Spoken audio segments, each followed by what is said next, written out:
नमस्कार विद्यार्थियों। पिछले टॉपिक में हमने विज्ञप्ति को समझा था, उसके प्रारूप लेखन को समझा था, उसके परिचय को समझा था। उसी के अंतर्गत उसी प्रकरण में दो टॉपिक और बचे हुए हैं, जिनमें एक ज्ञापन और एक अधिसूचना। आज हम इन दोनों को पढ़ेंगे और दोनों का जो प्रारूप लेखन है उसको भी हम लिखेंगे। तो पहले हम ज्ञापन के बारे में पढ़ेंगे। तो आप नोटबुक निकालें और नोटबुक में पेन के सहयोग से उसमें नोट करते जाएं और अच्छी तरीके से आपको समझ में आएगा। तो आज अपना प्रकरण पहला है ज्ञापन। ज्ञापन में हम उसी प्रकार से परिचय लिखेंगे ज्ञापन का, जैसे हमने विज्ञप्ति, अधिसूचना और निविदा में लिखा। तो ज्ञापन का आज हम लिखेंगे उच्च अधिकारियों को संबोधित कर लिखेंगे इसमें उच्च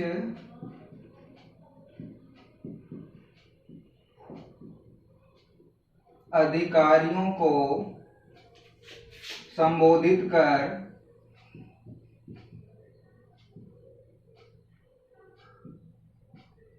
उच्च अधिकारियों को संबोधित कर, यानी हम ज्ञापन देंगे जो दूसरे अधिकारी हैं, उच्च अधिकारी, उनको किसी विषय या आगे लिखेंगे इसी में किसी विषय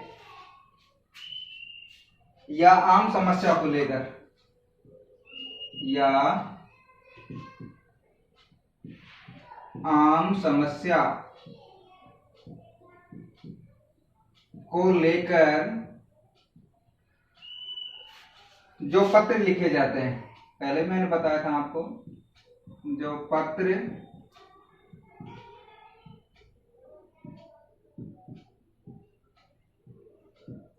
लिखे जाते हैं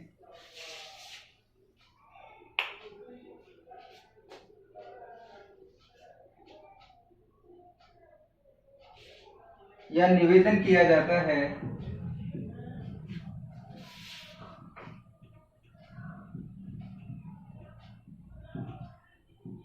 या निवेदन किया जाता है, उसे ज्ञापन कहते हैं।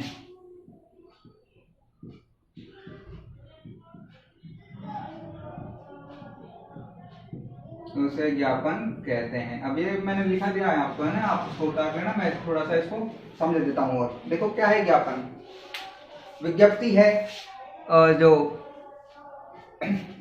निविदा है, अर्थशास्त्र के पत्र हमने लिखा था, उनसे ही मिलता जुलता है लेकिन थोड़ा अलग है। वो कैसे अलग है? देखो, ज्ञापन उच्च अधिकारियों को संबोधित कर किसी विषय या आम समस्या को लेकर जो पत्र लिखे जाते हैं। जैसे हमको पत्र लिखना है मुख्यमंत्री महोदय को, हमारी कोई समस्या है, उस समस्या का निराकरण नहीं हो रहा है, तो हम क्या करेंगे, जो हमारे बड़े जो नेता हैं उनको हम पत्र लिखेंगे, उनको हम संबोधित करेंगे, सेवा में श्रीमान मुख्यमंत्री महोदय। लेकिन हम सीधे जो मुख्यमंत्री महोदय हैं, चीफ मिनिस्टर जी जो हैं, उनको तो हम सीधा पत्र दे नहीं सकते। तो क्या करेंगे उसके लिए? हमारे जो हेडक्वार्टर होते हैं, हमारे जो तहसील स्तर होते हैं, उपखंड जो स्तर हमारे होते हैं, या जिला स्तर जो हमारे होते हैं, पंचायत समिति स्तर या होते हैं, जो नगर पालिका, नगर परिषद जो हमारे स्तर होते हैं, वहां जाकर वहां पर बैठने वाले जो उच्च अधिकारी हैं उनको हम वो पत्र प्रेषित करेंगे और वो उन पत्रों को हमसे रिसीव करके लेकर उन पत्रों को आगे सेंड कर देते हैं, भेज देते हैं। इसीलिए ये है उच्च अधिकारियों को संबोधित कर किसी विषय या आम समस्या को लेकर। कोई भी विषय हो, कोई भी विषय, इसमें जरूरी नहीं है कि कोई विषय की बाउंडेशन है, विषय की जो बाध्यता है कि आप शिक्षा से संबंधित भेज सकते हैं, या नल है, बिजली है, इससे संबंधित भेज सकते हैं। कोई भी किसी प्रकार हो, सड़क की समस्या हो, चाहे चिकित्सा विभाग की समस्या हो, किसी का तबादले की समस्या हो, किसी समाज से संबंधित कोई समस्या हो, कोई भी समस्या हो, आप इसके निराकरण के लिए उच्च अधिकारी को संबोधित करके पत्र प्रेषित कर सकते हैं। वही लिखा हुआ है, उच्च अधिकारियों को संबोधित कर किसी विषय या आम समस्या को लेकर जो पत्र लिखे जाते हैं या निवेदन किया जाता है, उसे ज्ञापन कहते हैं। ये छोटी सी परिभाषा है, इसको आकार को प्रश्न आ सकता है, ज्ञापन किसे कहते हैं, ज्ञापन का प्रारूप तैयार कीजिए। तो ये परिभाषा आपको लिख के आनी है और लिखने के बाद में आपको ज्ञापन तैयार करना है। अब हम लिखेंगे ज्ञापन। तो आप कॉपी अपने पास है ही, उसी में हम तैयार कर देते हैं।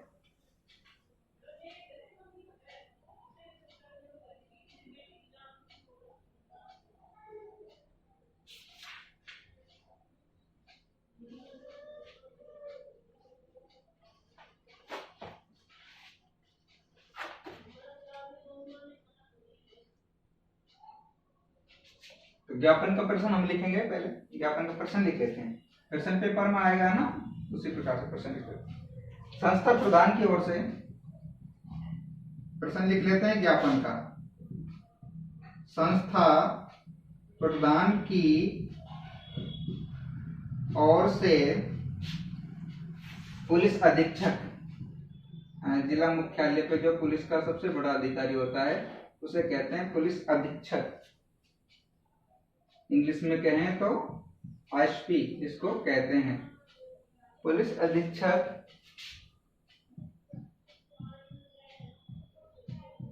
यातायात, यहाँ कौन सा है, यातायात परिवहन विभाग का है जो, को एक उचित प्रारूप में पत्र लिखिए, उचित प्रारूप में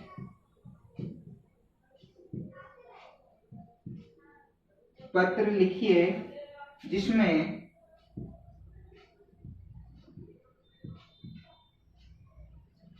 अपने विद्यालय परिसर में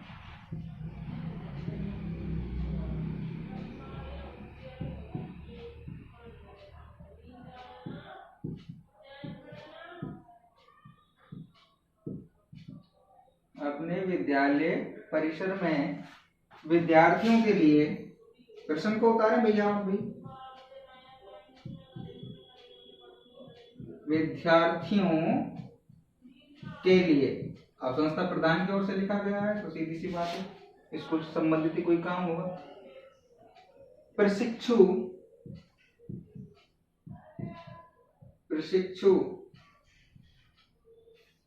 अनुज्ञप्ति पत्र, प्रशिक्षु अनुज्ञप्ति पत्र, ये लाइसेंस को कहते हैं, अंग्रेजी में इसको लाइसेंस कहते हैं, ठीक है। हिंदी में क्या कहते हैं, प्रशिक्षु अनुज्ञप्ति पत्र, याद कर लो, पारिभाषिक शब्दावली के लिए काम में आएगा। लाइसेंस को हिंदी में क्या कहते हैं, प्रशिक्षु अनुज्ञप्ति पत्र, लर्निंग लाइसेंस कैंप, है ना, यानी इसको कहते हैं प्रशिक्षु अनुज्ञप्ति पत्र, ठीक है। लगाने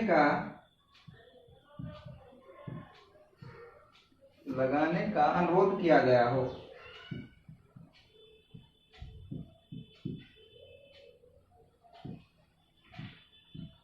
अनुरोध किया गया हो, ये प्रश्न आ गया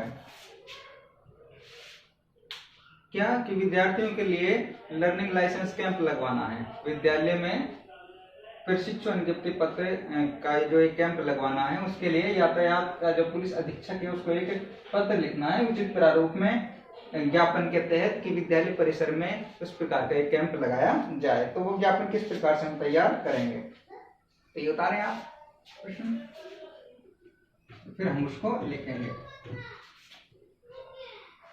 अब निवेदन का भाव है, अभी थोड़ी देर पहले हमने लिखा, इसमें लिखा था ना अभी, निवेदन का भाव है तो सेवा में से शुरू हम कर सकते हैं, निवेदन ही तो कर रहे हैं, ठीक है भाई।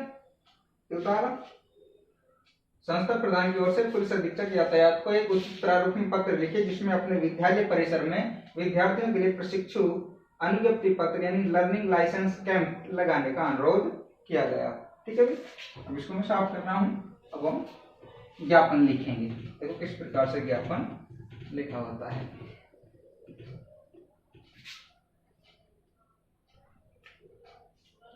वही चीज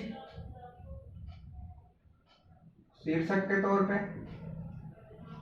क्या है भाई, ज्ञापन, क्या है, ज्ञापन। कहां से शुरू करेंगे, सेवा में से, सेवा में किसको लिखा गया है, प्रश्न आपको पता है, प्रश्न में आपको पता है किसको लिखा गया, श्रीमान पुलिस अधीक्षक महोदय, श्रीमान पुलिस अधीक्षक महोदय। अब ये पुरुष से संबोधित है इसलिए महोदय, स्त्री से संबोधित होता तो महोदय, ये चीज ध्यान रखना भैया। महोदय यातायात पुलिस लिखा हुआ है, प्रश्न में लिखा हुआ, यातायात पुलिस हर स्थान हम हमारी तरफ से लिख देते हैं। ठीक, अगर दिया हो पेपर में तो ठीक है, नहीं तो अलवर, जयपुर, अजमेर, जालौर, जो भी आपको जो डिस्ट्रिक्ट क्वार्टर है, जो जिला है जहाँ पुलिस अधीक्षक बैठते हैं, कहाँ पे संबोधित कर सकते हैं, लिख सकते हैं। ठीक है भाई। अब है विषय। अब क्या है विषय, किस विषय पे हम लिख रहे हैं? तो विषय क्या दिया हुआ है? विद्यार्थियों के लिए लर्निंग लाइसेंस। विद्यार्थियों के लिए, विद्यार्थियों के लिए, ये प्रश्न में था, ये विद्यार्थियों के लिए लर्निंग लाइसेंस, यहां मैंने अंग्रेजी में लिख दिया है इसको। ठीक है भाई, लर्निंग लाइसेंस। हिंदी में भी थोड़ी देर पहले लिखा था हमने प्रश्न में, प्रशिक्षु अनुज्ञप्ति पत्र, लर्निंग लाइसेंस कैंप लगवाने के संबंध में, ये विषय है, लगवाने के संबंध में।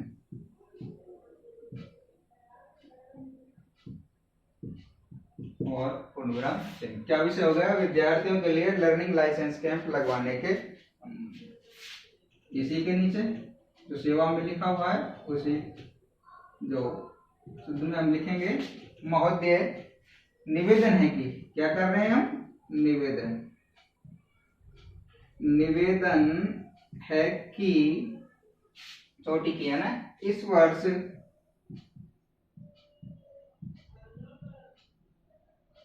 हमारे विद्यालय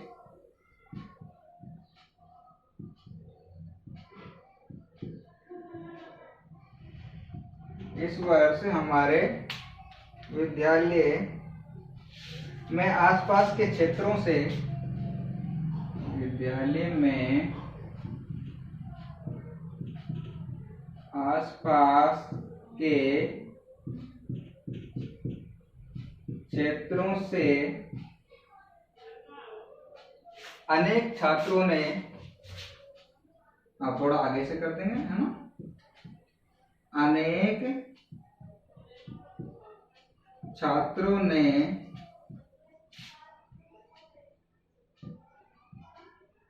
उच्च कक्षाओं में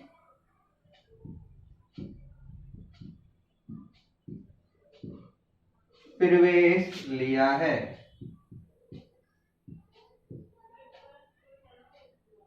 प्रवेश लिया है। ये सभी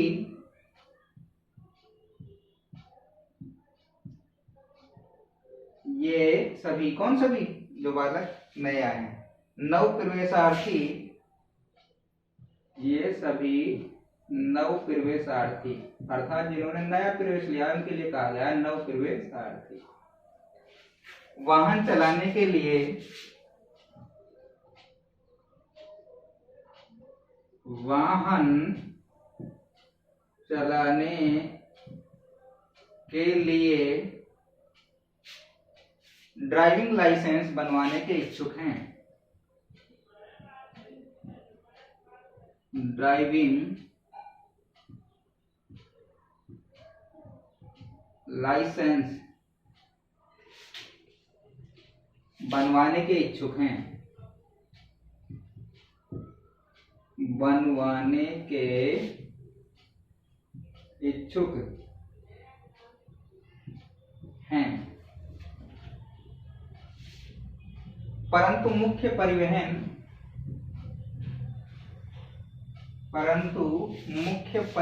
कार्यालय, परंतु मुख्य परिवहन कार्यालय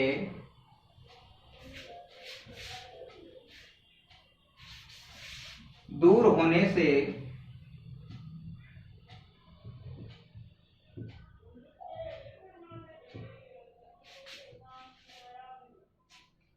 नहीं बनवा पा रहे हैं।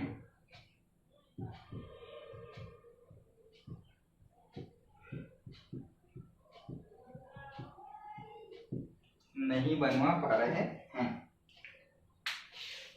ऊपर से साफ कर रहा हूं मैंने।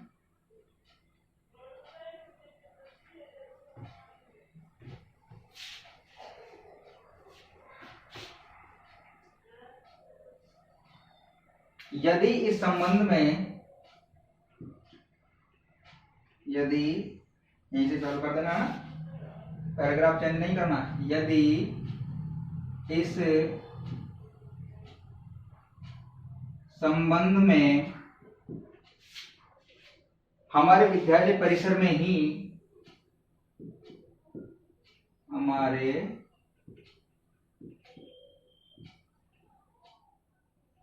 विद्यालय परिसर में ही एक कैंप लगाकर, एक कैंप लगाकर यह कार्य किया जावे तो सभी को सुविधा होगी। यह कार्य किया जावे तो सभी को सुविधा होगी। पूर्ण विराम चिन्ह, पैराग्राफ चेंज। अतः आपसे प्रार्थना है, पैराग्राफ चेंज कर लेना। अतः आपसे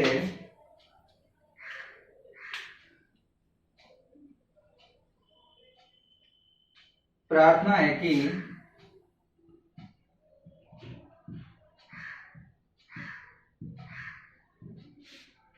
परिवहन विभाग को,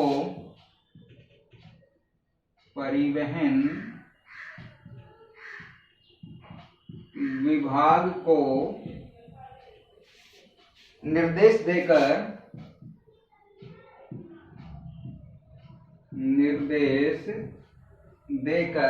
हमारे विद्यालय में, अब आगे से, हमारे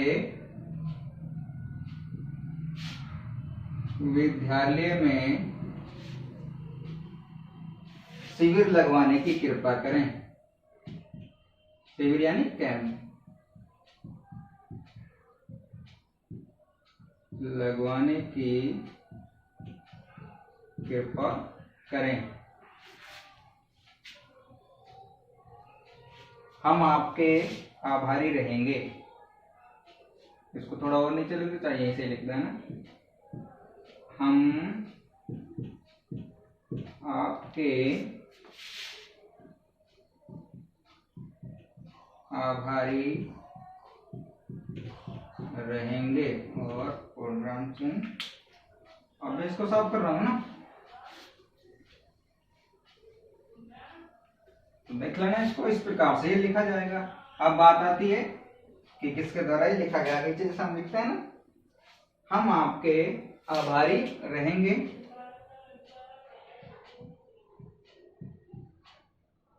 धन्यवाद। दिनांक 25 सितंबर 2020। और दाईं तरफ क्या लिखा है? बाउदिये। बाउदिये कौन है इसमें? हस्ताक्षर। ठीक है भाई। किसके? संस्था प्रधान यानी प्रधानाचार्य के और राजकीय उच्च माध्यमिक विद्यालय क्या लिखा हुआ उनको लिखा था ना हमने, जालोर लिखा था शायद, है ना, जालोर। ठीक।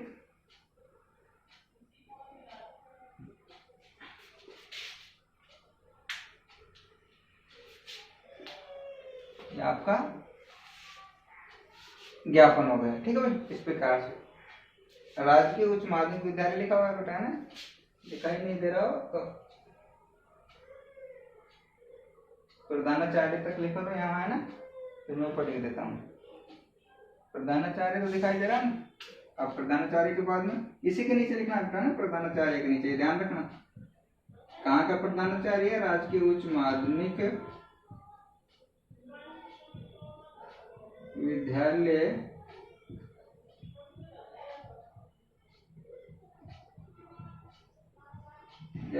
ठीक है बेटा, इस प्रकार से इसको समझ लेना। तो ये आपका ज्ञापन होगा। इस प्रकार से ज्ञापन जो है दिया जाता है। ठीक, इसी प्रकार अब ऐसे ही कोई भी समस्या हो, उसी से संबंधित अपना जो अधिकारी होते हैं अपने स्थान पर, नियत स्थान पर जहां हम इसको देकर आगे पहुंचा सकते हैं, उस सक्षम अधिकारी को, चाहे वो उपखंड अधिकारी हो, चाहे वो तहसीलदार हो, चाहे वो कलेक्टर साहब हो, चाहे वो वीडियो साहब हो, जिस किसी को भी ये देना होता है वो अपने स्तर पर जाकर हम देते हैं। इसमें जरूरी नहीं है कि आपके पास कोई पद ही होना जरूरी हो, आम समस्या को लेकर भी हम उनके पास जा सकते हैं और अपना ज्ञापन दे सकते हैं। ठीक है भाई। अगला अब बचा जो है बेटा, उसको हम आज पढ़ लेंगे, बार बार पढ़ने की आवश्यकता नहीं पड़ेगी। छोटा सा ये, वो भी अधिसूचना। क्या है? अधिसूचना। तो उसको भी हम आज पढ़ेंगे। आज हमारा ये लास्ट है शायद, अधिसूचना है ना। इसके बाद में हम फिर पाठ्य पुस्तक शुरू कर देंगे कल से। अधिसूचना, तो अधिसूचना में लिखेंगे हम सरकारी आदेश। मैंने पहले बताया था शासन के अधीन आदेश अधिसूचना कहलाती है ना। सरकारी, फिर भी लिख लेते हैं हम आदेश, क्योंकि पूछा जाता है कई बार। चेतावनी, सरकारी आदेश, चेतावनी, नियुक्ति,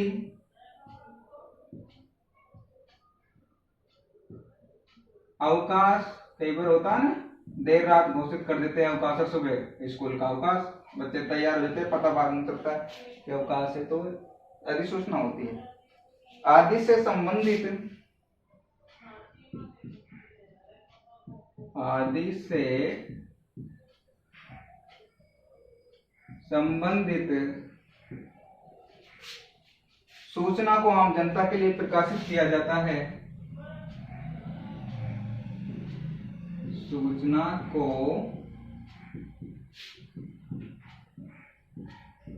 आम जनता के लिए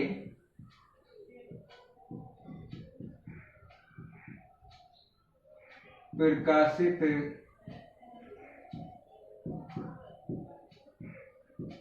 किया जाता है, इसे अधिसूचना कहते हैं।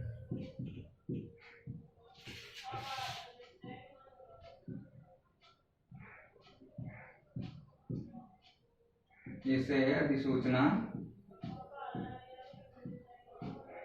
कहते हैं।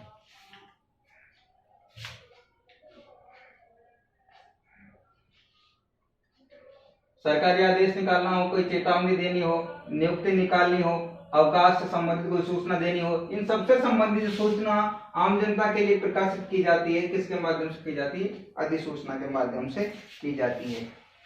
ऐसी अधिसूचना समाचार पत्रों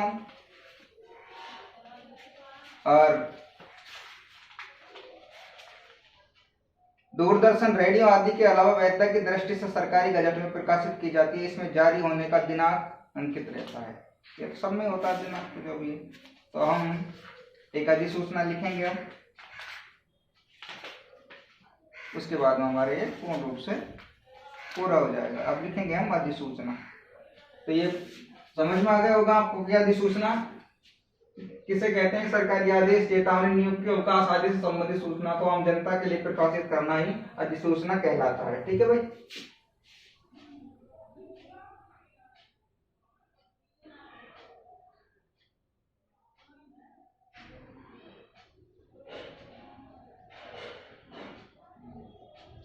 अब लिखेंगे हम प्रश्न। ठीक है, सचिव प्रश्न लिखेंगे, जो पेपर में आएगा उसे संबंधित प्रश्न लिखेंगे। क्या अधिसूचना है? देखो प्रश्न से समझेंगे हम। सचिव पंचायती राज विभाग, पंचायती राज विभाग शासन सचिवालय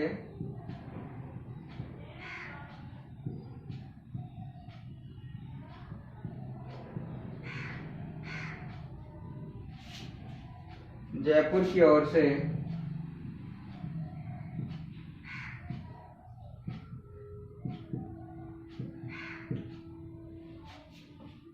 राज्य की समस्त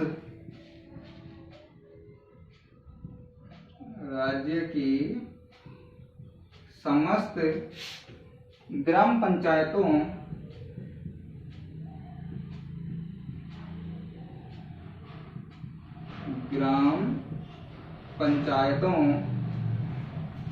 के चुनाव करवाने की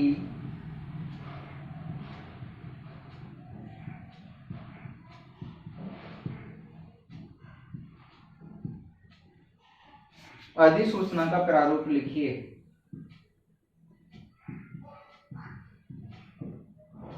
अधिसूचना का प्रारूप लिखिए। ऐसा ही प्रश्न आपको पेपर में अंकित होगा, फिर आपको उसको हल कर कर आना होगा। सचिव पंचायती राज विभाग शासन सचिवालय जयपुर की ओर से कहां से सूचना प्रेषित की जाएगी? सचिव के माध्यम से। कौन से विभाग से? पंचायती राज विभाग से। कार्यालय कहाँ है? शासन सचिवालय अवस्थित जयपुर में। की ओर से राज्य की समस्त ग्राम पंचायतों के चुनाव, यानी पंचायत जो ग्राम पंचायतों के चुनाव होते हैं उनको करवाने की अधिसूचना का प्रारूप तैयार किया गया। यानी अधिसूचना दी गई है इस विभाग के द्वारा ग्राम पंचायतों को कि इस दिन इस तारीख को इन ग्राम पंचायतों में जो चुनाव कराए जाएंगे, तो वो हम अब लिखेंगे। तो इसको मैं साफ कर रहा हूँ ना, यह अधिसूचना की परिभाषा हो गई। देख लेना, इसको याद करना, इनको पढ़ा करो, इनको नोट्स के रूप में उतार ले करो। बार बार वीडियो देखने की आवश्यकता आपको नहीं पड़ेगी। इनको आप नोट से ही फिर आप समझ जाएंगे इन चीजों को। तो पढ़कर बताया करो इनका किस प्रकार से समझ में आता है, और कुछ कमेंट करके भी इसको बताया करो। तो राजस्थान राजपत्र ऊपर लिखेंगे, यहाँ से शुरुआत करेंगे। राजस्थान राजपत्र पंचायती राज विभाग, पंचायती राज विभाग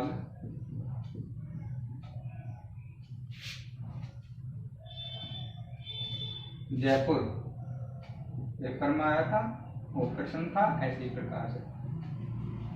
क्या लिखना है? अधिसूचना। तो ये सब में हमने लगभग ऐसे किया। अर्थशास्त्र पत्र लिखा, उसमें भी हमने ऐसे लिखा। निविदा लिखा, विज्ञप्ति लिखी, उसमें भी हमने ऐसे लिखा। ज्ञापन में भी ऐसे ही हमने ज्ञापन, यहाँ ज्ञापन शब्द लिखा था, फिर उसको सेवा में से, यानी जो हम पत्र देखते थे उस प्रकार से निवेदित करके लिखा था। अधिसूचना। दिनांक अंकित रहती है। अभी थोड़ी देर पहले बताया था ना, दिनांक हम आज की डाल देते हैं। ठीक है भाई, 25 सितंबर 2020।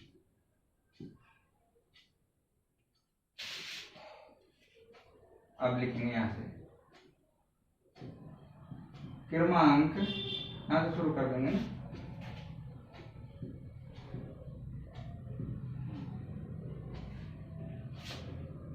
पंचायती राज क्रमांक, पंचायती राज 15/2020 राजस्थान पंचायती राज, राजस्थान पंचायती राज विधेयक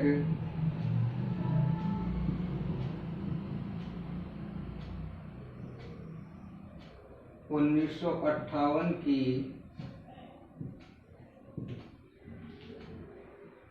धारा 2 है, संशोधन जो हुआ के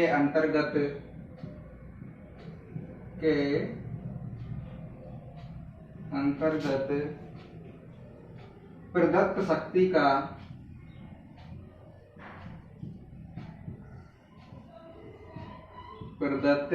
शक्ति का प्रयोग करते हुए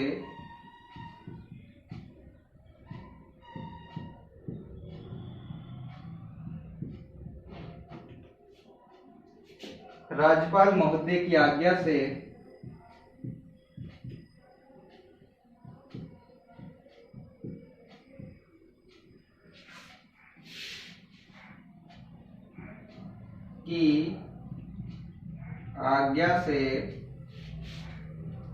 यह अधिसूचना प्रसारित की जाती है।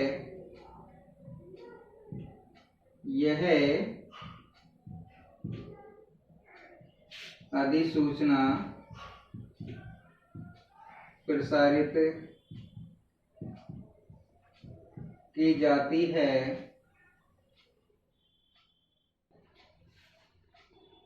कि अब तारीख आज की डाली है तो लगभग 1 महीने का हम समय देकर चुनाव को लिख देंगे कि 12 अक्टूबर 2020 को से, जो कई चरणों में होते हैं ना, से राज्य में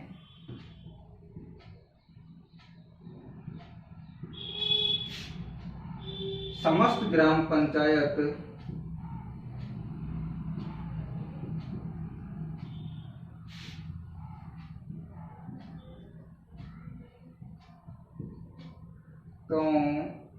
के चुनाव करवाए जाएंगे।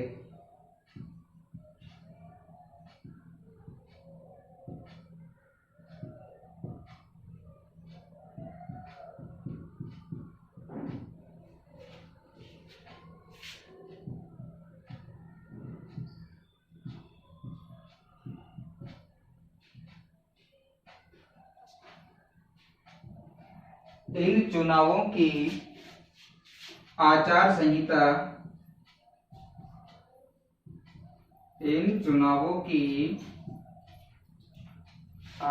संहिता निर्धारित तिथि से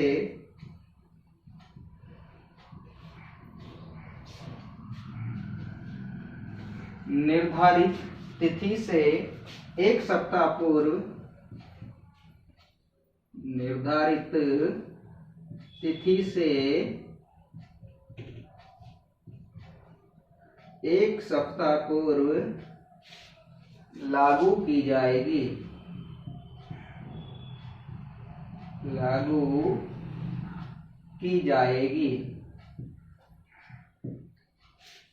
यह आदेश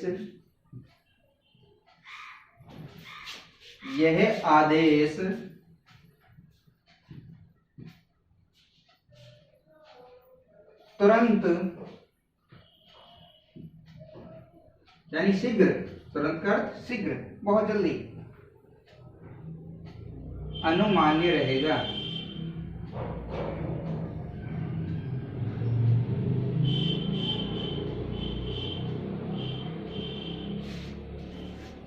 पूर्णविराम चिन्ह,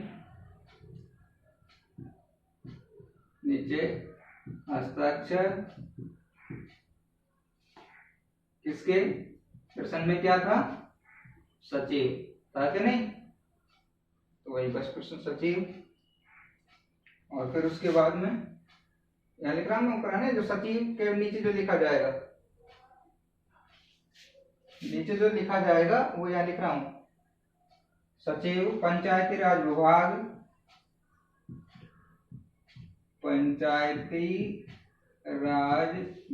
प्रश्न में जो दिया हुआ था वही लिखना है, पंचायती राज विभाग